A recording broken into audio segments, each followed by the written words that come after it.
MIT سے میں بنگلور کے ہندوستان ایروناٹکس لمیٹڈ HAL میں بطور ٹرینی داخل ہو گیا۔ HAL سے جب میں ایروناٹیکل انجینئرنگ گریجویٹ بن کر نکلا تو زندگی نے 2 موقع میرے سامنے کھڑے کر دیے اور دونوں میری پرواز کے دیرینہ خواب پورے کر سکتے تھے۔ ایک موقع تھا ایئر فورس کا، دوسرا منسٹری آف ڈیفنس میں directorate of technical development and production کا۔ میں نے دونوں میں عرضی بھیج دی اور بیک وقت دونوں سے انٹرویو کا بلاوا آ گیا۔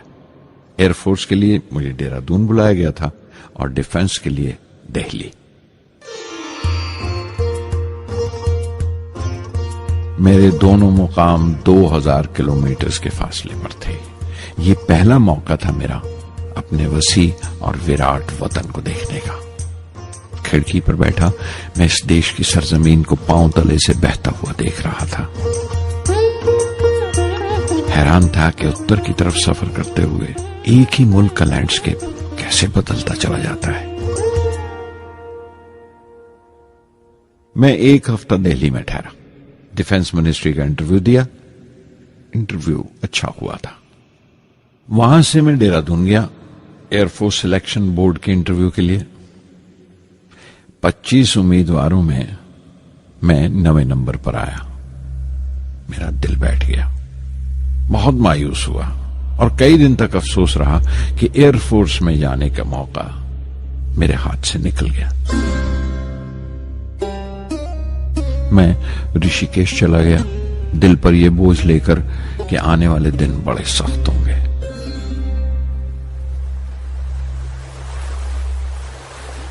گنگا میں اسنان کیا اور پھر چلتا ہوا پاس کی پہاڑی پر شیوانند آشرم تک پہنچ گیا. سوامی شیوانند سے بھیٹ ہوئی. دیکھنے میں بالکل گوتم بدھ لگتے تھے, سفید دودھیا دھوتی اور پاؤں میں لکڑی کی کھڑاؤں. ان کی بچوں سی معصوم مسکان اور سادہ دلی دیکھ کر بہت پربھاوت ہوا. میں نے بتایا انہیں کیسے میں انڈین ایئر فورس میں بھرتی ہونے سے رہ گیا اور میری کتنی شدید خواہش تھی آسمانوں میں اڑنے کی, پرواز کرنے کی. وہ مسکرا دیے اور بولے, خواہش اگر دل و جان سے نکلی ہو, وہ پوتر ہو اور اس میں شدت ہو, تو اس میں کمال کی ایک الیکٹرو میگنیٹک انرجی ہوتی ہے, ایک برقی مقناطیسی طاقت ہوتی ہے. دماغ جب سوتا ہے تو وہ انرجی رات کی خاموشی میں باہر نکل جاتی ہے اور صبح کائنات برہمانڈ سے ستاروں کی گتی رفتار کو اپنے ساتھ سمیٹ کر دماغ میں لوٹ آتی ہے. اسی لیے جو سوچا ہے اس کی سرشٹی اوشیہ ہے, وہ تخلیق ہوگا. تم وشواس کرو اس ازلی بندھن پر, اس وچن پر کہ سورج پھر لوٹے گا, باہر پھر سے آئے گی. میں دہلی لوٹ آیا. ڈیفنس سے اپنا انٹرویو کا نتیجہ دریافت کیا. جواب میں مجھے اپوائنٹمنٹ لیٹر تھما دیا گیا اور اگلے دن سے سینئر سائنٹیفک اسسٹنٹ مقرر کر دیا گیا 250 روپے کی ماہانہ تنخواہ پر. 3 سال گزر گئے. انہی دنوں بنگلور میں ایروناٹیکل ڈیولپمنٹ اسٹیبلشمنٹ ADE کا ایک نیا محکمہ کھلا اور مجھے وہاں پوسٹ کر دیا گیا. بنگلور کانپور سے بالکل مختلف شہر تھا. میں اپنے ڈائریکٹوریٹ کی پوسٹنگ کا پہلا سال وہاں گزار چکا تھا. دراصل ہمارے دیش میں یہ ایک عجیب طریقہ ہے, ایک عجیب سا ڈھنگ ہے اپنے لوگوں کو حد درجہ تک نچوڑ لینے کا, جو ہمارے لوگوں کو انتہا پسند بنا دیتا ہے. شاید اس لیے کہ صدیوں اس دیش نے غیر ملکی تہذیبوں کے زخم بھی کھائے ہیں اور انہیں اپنے دامن میں جگہ بھی دی ہے. الگ الگ حکمرانوں سے وفا کرتے کرتے ہم اپنی حیثیت, اپنی یکتائی کھو بیٹھے ہیں. بلکہ ہم نے ایک اور ہی قسم کی خوبی پیدا کر لی ہے کہ ایک ہی وقت میں رحم دل بھی ہیں اور بے رحم بھی, حساس بھی ہیں اور بے حس بھی. جتنے گہرے ہیں اتنے ہی سطحی. اوپر سے دیکھو تو ہم بڑے خوش رنگ اور خوبرو نظر آتے ہیں, لیکن کوئی غور سے دیکھے تو اپنے حکمرانوں کی ایک بے ڈھب نقل سے زیادہ کچھ نہیں ہے. میں نے کانپور میں کلے میں دبائے ہوئے پان والے نواب واجد علی شاہ کے نقلچی بہت دیکھے, اور بنگلور میں فرنگیوں کے انداز میں کتے کی زنجیر تھامے ٹہلتے ہوئے صاحبوں کی کمی نہیں تھی. بنگلور میں رہ کر میں رامیشورن کی سکون اور گہرے شانت واتاورن کے لیے ترستا تھا.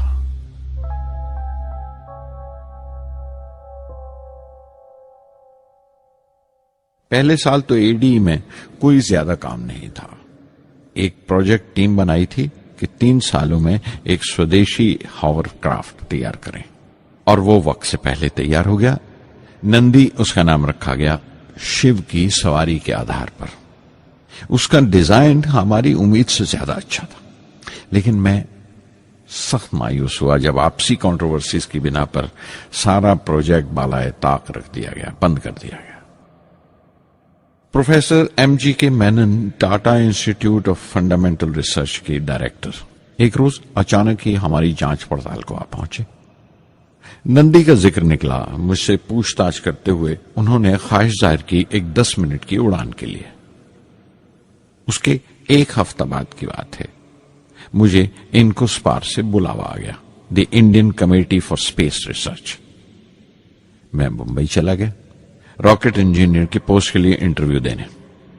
میرا انٹرویو لینے والے ڈاکٹر وکرم سارا بھائی اور پروفیسر MGK مینن کے علاوہ مسٹر سراف تھے, جو اس وقت ایٹمک انرجی کمیشن کے ڈپٹی سیکرٹری کے عہدے پر تھے.